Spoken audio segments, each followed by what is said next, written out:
Hey guys, welcome back to my channel. It's me, and in today's video, it's been a long while. I've been finding myself. No, I haven't. I've just been lazy and unmotivated.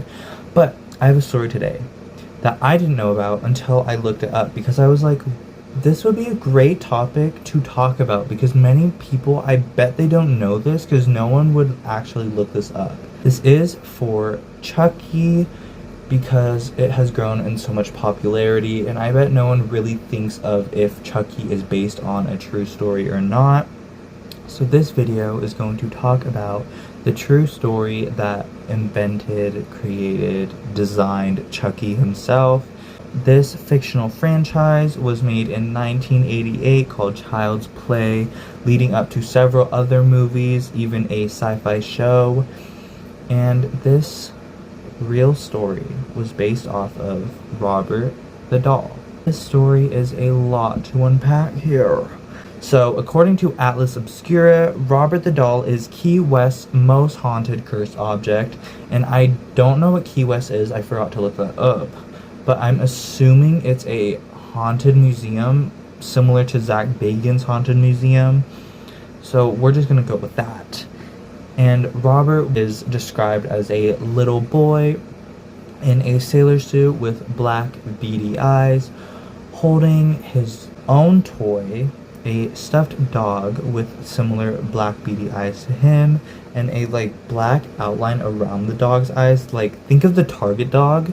That's what Robert's dog also has, and the dog is also sticking its tongue out with its mouth gaping wide open. Robert is also 118 years old today as of 2022 and resides in the Fort East Martello Museum in Key West, Florida. Okay, so Fort East Martello Museum is in Key West, Florida, and it's probably most likely a haunted museum. So before Robert was taken to this museum in 1994, he was in the property of Robert Eugene Otto before his passing, and he was a prominent member of the Key West family. I'm not sure if that's true. I should have looked deeper into that. Robert was given to Otto as a childhood birthday gift from his grandfather, who visited Germany and purchased him out of some shop. I don't know. And I guess Otto had grown so close to this doll that he had an unhealthy obsession with it. He'd talk about the doll as if it was a real person. He'd talk about the doll in first person, and he'd even take the doll everywhere with him. People also said that Robert carried this doll with him even throughout adulthood to his passing later on. And with a lot of digging from this museum, they found that Robert was originated from the Steiff Company, the same company that made the first teddy bear in honor of Theodore Roosevelt, which is kind of cool. But also, Robert was suspected to not have been a toy that was supposed to be sold. He was supposed to be more of a prop, like the props you put up of toy stores. I guess he was sold as a toy. Legend has it that many of Otto's mishaps when he was a young child were actually blamed on Robert himself. Now, adults around Otto had suspected that he was just lying to them, because how could a doll actually be haunted? But actually, as Otto and Robert started to grow older together, people had suspected that something was very wrong with Robert. Now, the first hint at Robert being a haunted doll was when Otto was 10 years old, and he woke up in his bed at midnight and saw Robert sitting at the edge of his bed. Later on, Otto's mother had woken up to screams of Otto crying for help, and she also heard a bunch of furniture moving around in his room. Now, she tried getting the door open once she ran to his room, and when she finally got it open, she saw Otto huddled up, arms around his knees, head facing down in his knees, and Robert still sitting at the edge of his bed.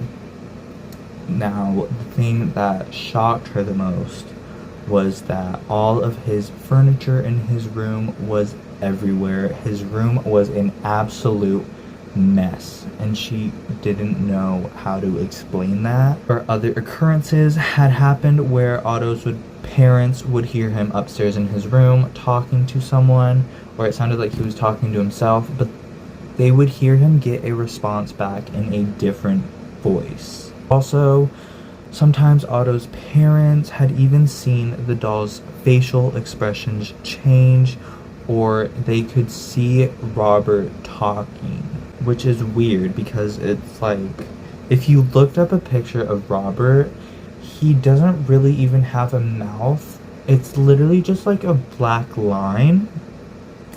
So that's kind of creepy. Once his parents died, moved back into his childhood home with his wife, Anne, and Robert. He also felt such a strong connection still to this doll that he felt like Robert should get his own room. He placed Robert in a room, I think it was in the attic, in a room in the attic, facing the window where he could look out to the streets and the sidewalk. Some school kids had even reported that they'd see Robert move in and out of the window, like he'd be there one day and then he wouldn't be there the next day. Robert obviously, or Otto, sorry, it's confusing. Otto obviously was a little suspicious of this at first, like maybe the school kids were just playing tricks on him or something. And when he went to check, he found Robert sitting in a rocking chair in the room, not where he placed him, obviously. And his wife also always felt uneasy about this doll. She couldn't really put a finger on why she felt uneasy with it, but she wished Otto would just lock Robert up in the room to where he couldn't come to any harm or hurt anyone. And Otto obviously did as she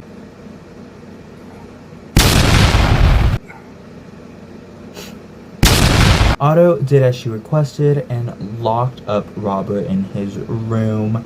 And this caused many issues that would come, where when Otto and Anne would have guests over, they'd hear devilish giggling, as they described it, or childish giggling in the attic, and they'd hear footsteps. I've barely scratched the surface. There's still so much to talk about with this case.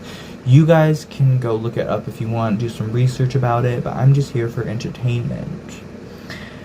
Once Otto had passed away, though, a new family moved into the home. I found two different stories about this, about a new family moving into the home, or someone named, hold on, Myrtle Reuter purchasing Otto's house, and then that's when she'd have guests over and they'd also hear giggling and footsteps in the attic. There was also something saying that she had Robert for 20 years before giving him to the museum, or donating him to the museum, because she was tired of Robert's antics. He'd move around by himself around the house. And I found another story about a family moving into this house after Otto's passing. Don't know what happened to Anne. I cannot find anything about her. But they also had a 10-year-old daughter as well, similar to Otto when she was the same age as him. And she was in love with Robert. She'd have the same experience that Otto had when he was 10, where she'd scream that the doll would move around on its own, that it sat at the edge of her bed, stuff would move around, stuff like that. And then he was then donated.